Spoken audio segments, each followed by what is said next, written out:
never let it be said that I do not subscribe to the getting things done spirit of things. And so it is that I think I have owned the contents of this bag, and I guess the bag itself, by extension, for about 2 years. I figure it's probably time to make a video about it, since I finally made a video about those Zenith Super Sports.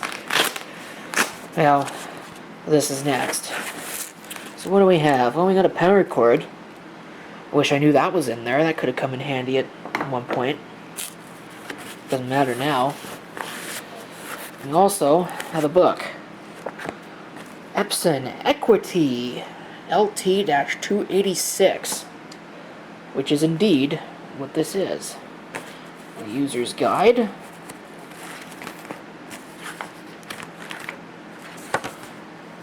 There's a little flip-out thing. Hard disk power switch. But we'll look at all of this once we actually get the machine out here. Epson America. Can't imagine there's anybody that's really after this book, but I suppose if they want and I remember, I might scan it in at some point. It's really kind of a pain to scan things like that, though. Like I said, I would like that power cord, and then I put it right back, but then we'll open the bag. It's a very nice bag. Of course, this laptop is exceedingly heavy, as pretty much all laptops from this era are. This one even more so. You open it up here. There's nothing in there. If you thought the Zenith power supply was big, check out this monstrous thing. 15 volts at 4.4 amps. It does at least give us a pinout. But this is a very highly proprietary power supply. I'm not sure you could really use this for something else. I know there's a lot of laptops that use pretty similar power supplies, but I don't know. Use only with Epson Equity LT-286, which is what we've got. This is not an LT-286E, which I believe was the enhanced model.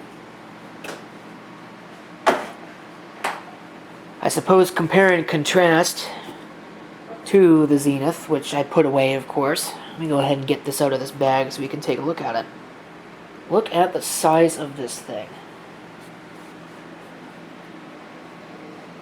There's the floppy drive there. You could stack 2 floppy drives, one on top of the other, just with that. Like, in fact, here's a floppy diskette. I think everybody knows how big one of these is. The laptop is taller than a floppy diskette. That is absurd. But this was normal for that time period. It looks like there wasn't even an option to have a second floppy drive on a machine like this. You would have had to have the hard drive and nothing else. This does have a handle. Let's see if we can maybe get it out of here so you can look at it. See, mostly metal. Better be metal. Plastic handle would fall apart with how much this weighs. It's probably every bit of 20 pounds. I'm not kidding. Of course, I'll probably be mildly surprised, or unsurprised even, to learn when I go to look this up later, that it weighs quite a bit less than I think. I think the Super Sports were about 17 pounds. And the Toshiba that I have, that T3200, I think was also pretty similar at 17 pounds. Hard disk drive power, that's an oddity. I think this is one of the only laptops I think I've ever seen with an external hard drive power switch. There's your AC input. Power switch there. I don't believe that this system has, or would have had, a battery. I don't think this would have come with something like that. Unless the battery is built in, and it could be. There could be like a sealed lead-acid battery in here somewhere, especially with how much this weighs. Let me see if I can get this to a point where I can get that door open. We can take a look at the rest of the ports. First things first, though, let's take a look at the specifications. DC 12 to 15 volt input, 45 watts, 66 watts with the expansion unit that I'm pretty sure is sort of like, trying to find one of those would be like trying to find hay in a needle stack. Assembled in the USA with Japanese and American components. Of course, Epson, I believe, was a Japanese company. Type 2 on the hard drive, 20 megabytes. There's a code. There's a serial number. Again, I don't really know how to decode that unless 73, although that couldn't be it. This is a 286. And the original PC didn't come out until 1982, so go ahead and open this. This one at least gives us some dip switch settings.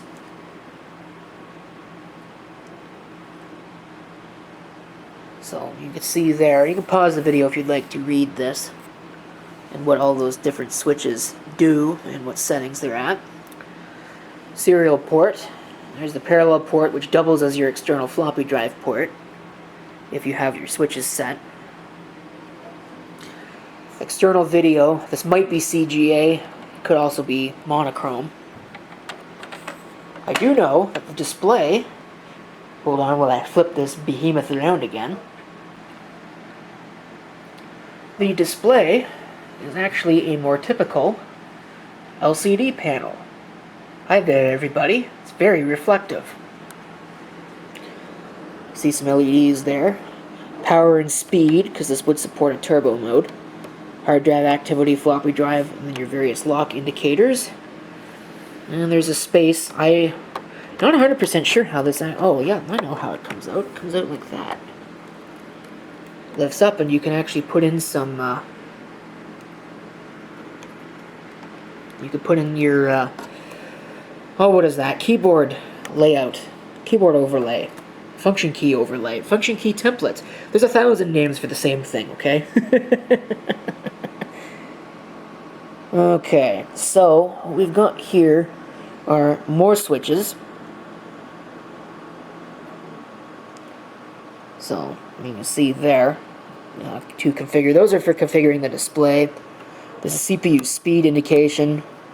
Kind of interesting that it's got that physical switch there. Of course, I've got it in slow mode and a reset button. We'll put that down here. Brightness and contrast on that. Got a decent keyboard. I'm not 100% sure if these are mechanical or not. I suppose somebody will be around shortly in the comments to laugh at me for not knowing everything about everything that I show, because they do it all the time. Why didn't you show this? Why didn't you talk about that? You're such an idiot. Anyway, this machine has a problem, as so many of them I'm sure do. So what I'm going to do is I'm going to go ahead and bring it over to the bench, plug it in, and we'll try it out and see what happens. Man, this thing is a brick on a leash. Look at that. Look at the mouse pad that's underneath it. Again, I'll do my floppy diskette comparison. Look at that. It's got a light on it. See right there, so it's on. It's not smoking or anything like that, so that's good. There's no reefas in there. Or maybe there are, and they just had the decency not to explode. Same thing with the computer itself. But I don't actually remember what condition this thing's condition was in, so I guess we're going to find out together. That's on. You can see the display.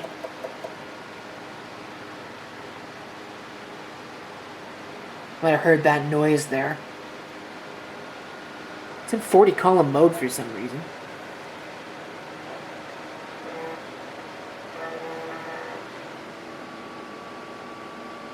It's blinking at me, probably because it just failed the power on self-test.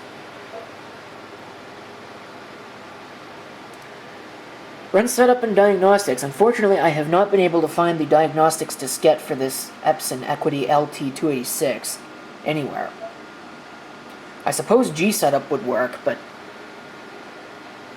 I don't know. It's a very odd amount of installed memory. I wonder if it's got 512K on the board plus 2 megabytes in expansion memory. But yeah, here we go. 1780 disk 0 failure. The hard drive is no good. Press the F1 key here. Hard disk is off. Set HDD switch to on or insert DOS disk in drive and reset the system. Well, Because we don't really have much of a choice, because the hard drive is bad. I noticed there's some arrows here on the display. I'm not really sure why that is, but you can see this is more of a traditional looking LCD than was on any of the other systems that I've looked at of this particular age. The hard drive switch was on.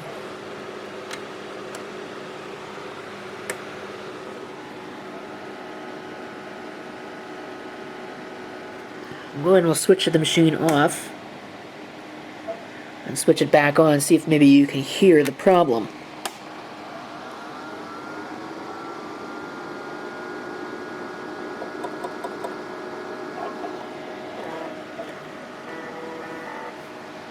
Okay, now we've only got 512K of RAM. That's interesting.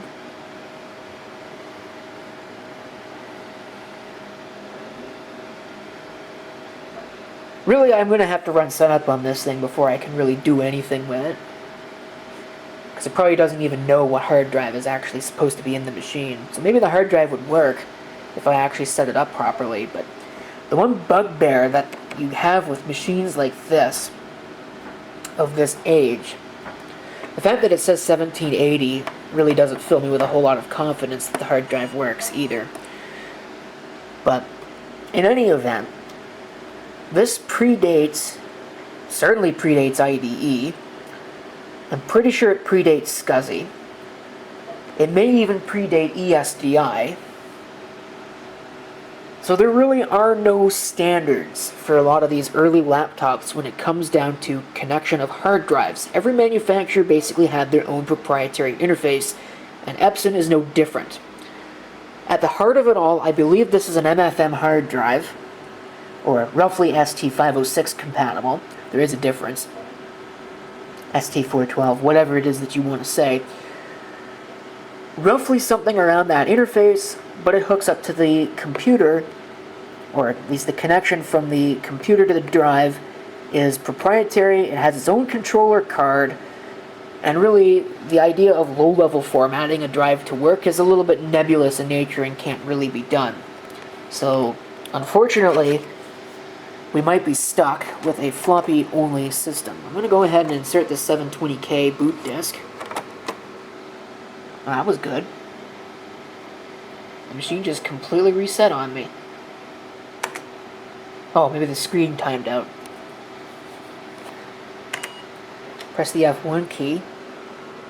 See if it'll actually boot to that.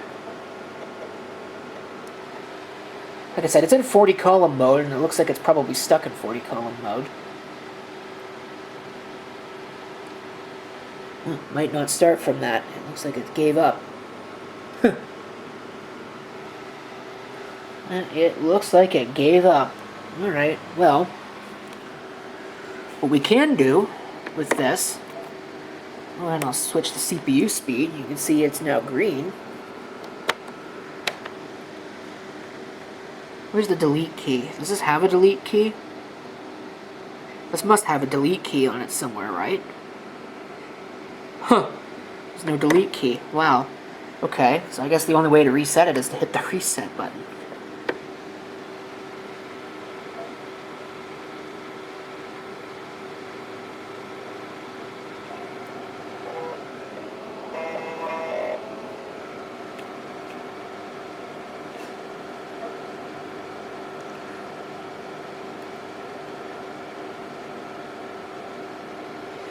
So this unit will really have to be disassembled and gone through and figured out at some point. I don't know when that's going to be, because I've got a lot of projects, as you might guess, some of which are probably easier to deal with than others. Let's see if it'll at least try and boot that now.